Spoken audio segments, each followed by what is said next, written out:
বাংলা চাকরিতেই ভরসা ভিন রাজ্যের। আজও বিজেপি শাসিত রাজ্য থেকে পরীক্ষার্থীর ভিড়। এসএসসির একাদশ দ্বাদশ নিয়োগ প্রক্রিয়া, সেখানে ভিন রাজ্য থেকে বাংলায় 13,500 জন পরীক্ষার্থী আসে পরীক্ষা দিতে। সব থেকে বেশি পরীক্ষার্থী উত্তরপ্রদেশ থেকে। বিহার, ঝাড়খণ্ড, রাজস্থান থেকেও বাংলায় আসে পরীক্ষার্থীরা।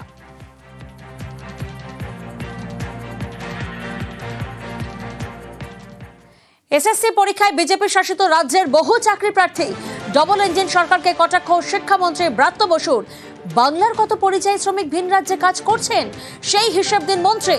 পাল্টা তো কেন্দ্রীয় শিক্ষা প্রতিমন্ত্রী সুকান্ত মজুমদারের। কেন কলেজের সিট ফাঁকা, প্রশ্ন কেন্দ্রীয় মন্ত্রীর। দুই পরীক্ষা মিলিয়ে মোট 5,66,000 জন আবেদনকারী 7ই সেপ্টেম্বর এবং 14ই সেপ্টেম্বর পরীক্ষা দিলেন। গত 7 তারিখে বাইরের রাজ্য থেকে এসছেন, সে হচ্ছে 31,362 জন ভিন রাজ্য থেকে এসছেন। আমাদের পশ্চিমবঙ্গ রাজ্যের অধিবাসী নন তারা। আর আজকের পরীক্ষায় 13,517 জন বাইরের রাজ্য থেকে এসেছেন।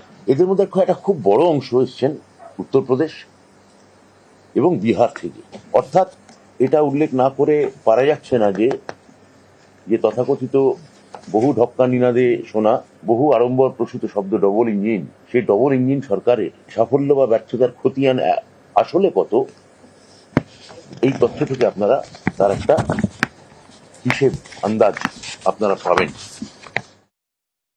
মাননীয় ব্রাত্য বসুকে বলুন যে পশ্চিমবঙ্গ থেকে পরিযায়ী শ্রমিক এক একটা জেলায় এর থেকে বেশি আছে।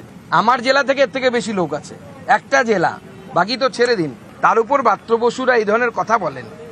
পরীক্ষার জন্য বিভিন্ন জায়গায় যাওয়ার রেয়াজ আজকের নয়, বহুদিন ধরে আছে। এটাকে আলাদা করে দেখানোর কোনো প্রয়োজন নেই। ব্রাত্যবাবুকে বলুন ওটা নিয়ে ভাবতে।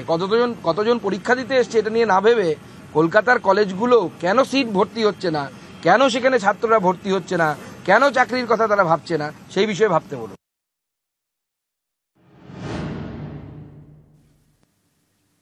আর এবার আপনাদের দেখাবো শিক্ষকের শ্বশুরবাড়িতে জুয়ার কোটি টাকা। বালুরঘাটে সেখানে শিক্ষকের শ্বশুরবাড়ি থেকে কোটি টাকা উদ্ধার হয়েছে। বেডরুম, ঠাকুরঘর, রান্নাঘর, বিভিন্ন জায়গা থেকে কোটি টাকা উদ্ধার। জুয়ার কারবারে অভিযুক্তকে জেরা করে এই শিক্ষকের হদিশ পাওয়া যায়। শনিবার গ্যাংটক থেকে গ্রেফতার করা হয় এই শিক্ষক অপূর্ব সরকারকে। আর তারপর তাকে যখন তার শ্বশুর বাড়িতে নিয়ে যাওয়া হয়, সেখানে কোটি টাকা পাওয়া যায়। জুয়ার কোটি টাকা। বালুরঘাটে শিক্ষকের শ্বশুর বাড়ি থেকে কোটি টাকা উদ্ধার। প্রতিনিধি অনুপ আমাদের সঙ্গে রয়েছেন এই মুহূর্তে, সরাসরি অনুপের থেকে জানবো। অনুপ, এটা একেবারে শিক্ষকের ডেরায় জকের ধন। একদমই প্রিয়াঙ্কা, দেখো 1 কোটি টাকার উপরে বালুরঘাটের এই অপূর্ব সরকার যে শিক্ষক নয়াবাজার হাই স্কুলের গঙ্গারামপুরে, তার শ্বশুর বাড়ি থেকে উদ্ধার হয়েছে। পুলিশ এই মুহূর্তে তার শ্বশুর বাড়ি থেকে কিন্তু বেরিয়ে গেছে। এবার যেটা জানা যাচ্ছে যে এই অপূর্ব সরকারের শ্বশুর বাড়ি থেকে রেড করার পরে এই মুহূর্তে কিন্তু দক্ষিণ দিনাজপুরের আরেকটি জায়গা গঙ্গারামপুরে কিন্তু একটি জায়গাতে পুলিশ তল্লাশি চালাচ্ছে। এখনো পর্যন্ত সেটা সঠিকভাবে জানা যায়নি গঙ্গারামপুরে কোন এলাকায় এবং কোথায় পড়ছে। তবে পুলিশ সূত্রে এটা জানা গেছে যে গঙ্গারামপুরে এই মুহূর্তে কিন্তু পুলিশ এই একই কেসে তল্লাশি চালাচ্ছে। এইখান থেকে যেটা প্রাথমিকভাবে জানা গেছে যে 1 কোটি টাকারও উপরে, প্রায় 1.25 কোটি টাকার মতন এখান থেকে পুলিশ তল্লাশি করে নিয়ে গিয়েছে। এবং এখন বর্তমানে পুলিশ দক্ষিণ দিনাজপুরের গঙ্গারামপুরের একটি বাড়িতে, সেখানে পুলিশ তল্লাশি চালাচ্ছে।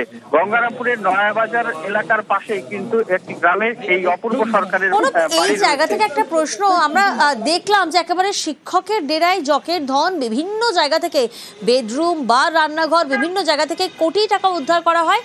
কিন্তু কিভাবে এই যোগসূত্রটা বুঝলেন আধিকারিকরা? দেখো, এই কয়েকদিন আগে দক্ষিণ দিনাজপুরের গঙ্গারামপুর থেকে এই লোটো কারবারির সঙ্গে যুক্ত, মানে এই জুয়ার কারবারি, যে লোটো ব্যবসা, সেই ব্যবসার সঙ্গে যুক্ত পিন্টু ঘোষ, তাকে কিন্তু পুলিশ গ্রেপ্তার করেছিল গঙ্গারামপুর থেকে।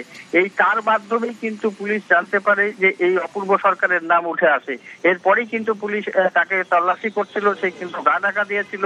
বেশ কয়েকদিন পর পুলিশ কিন্তু তাকে গ্যাংটক থেকে গ্রেপ্তার করে নিয়ে আসে।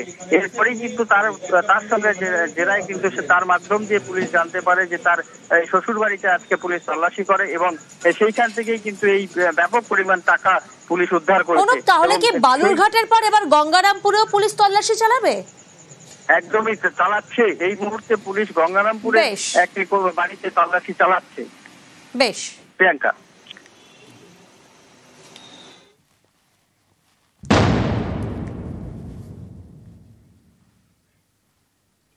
খড়গপুর, সেখানে বিজেপি কাউন্সিলরের দাদাগিরি। পার্টি অফিসের মধ্যে বিজেপি নেতাকেই করলেন জুতো পেটা। অভিযোগ, কাউন্সিলরের তোলাবাজির একটি ভিডিও সোশ্যাল মিডিয়ায় পোস্ট করেন বিজেপি নেতা, তাই তাকে জুতো পেটা।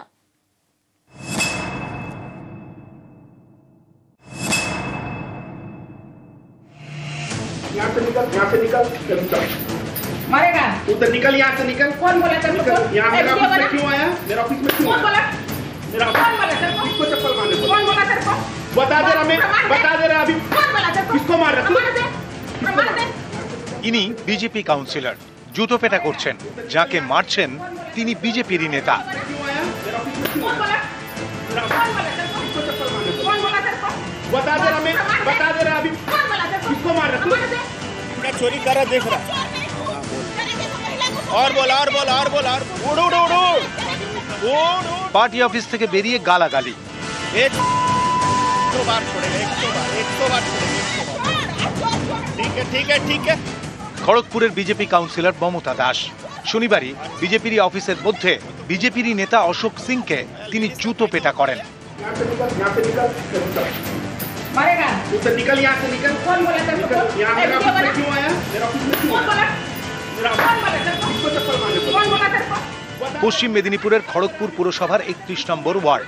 এই ওয়ার্ডে বিজেপি কাউন্সিলর মমতা দাসের বিরুদ্ধে তোলাবাজির অভিযোগে সরব বিজেপির নেতা অশোক সিং। তার দাবি,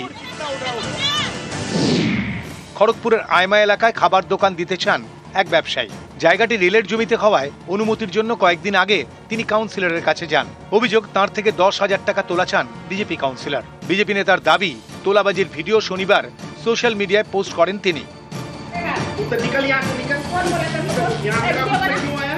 এই ভিডিও পোস্ট হওয়ার পরেই বিজেপি নেতার উপর চড়াও হন বিজেপির কাউন্সিলর। পার্টি অফিসের মধ্যে জুতো পেটা করেন। किसको मार रहा तू? চাউমিনওয়ালা ও 1 মাস ধরে এখানে দোকান লাগানোর জন্য রেলের জায়গায় চেষ্টা করছিল। এই কাউন্সিলর আছে বলে বলতে গেছে, উনি বলার পরেই ওনাকে 10,000 টাকা ডিমান্ড করে যে 10,000 টাকা না দিলে আমি দোকান করতে দেবো না। এই ভিডিওটা আমি ফেসবুকে আপলোড করে তার ছেলেকে নিয়ে এসে অফিসে ঢুকে আমাকে জুতোগুলো মারার চেষ্টা করে। আমি এর আগেও বাড়ি বানানোর জন্য আমার সঙ্গে একটা হয়েছিল, এর আগেও আমার উপরে কেস করেছে। আমাকে মারতে এসে থানা যে আমার না এগনেস্টে কেস করার চেষ্টা করেছে।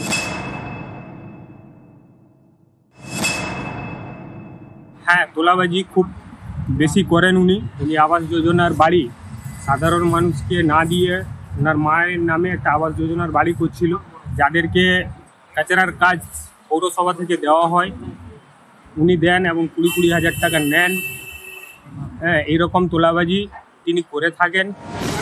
यहाँ से निकल। यहाँ मेरा ऑफिस में क्यों आया? मेरा ऑफिस में क्यों कौन आया? बोला? দলের নেতাকে জুতো পেটা, বিড়ম্বনায় পদ্ম শিবির, মুখে কুলুপ বিজেপি কাউন্সিলরের। কার্যকর্তাদের মধ্যে একে অপরকে অসম্মান করার কোনো জায়গা নেই। যদি সত্যি এই ঘটনা ঘটে থাকে তাহলে অবশ্যই জেলা বিজেপির তরফ থেকে রাজ্য বিজেপিকে জানানো হবে।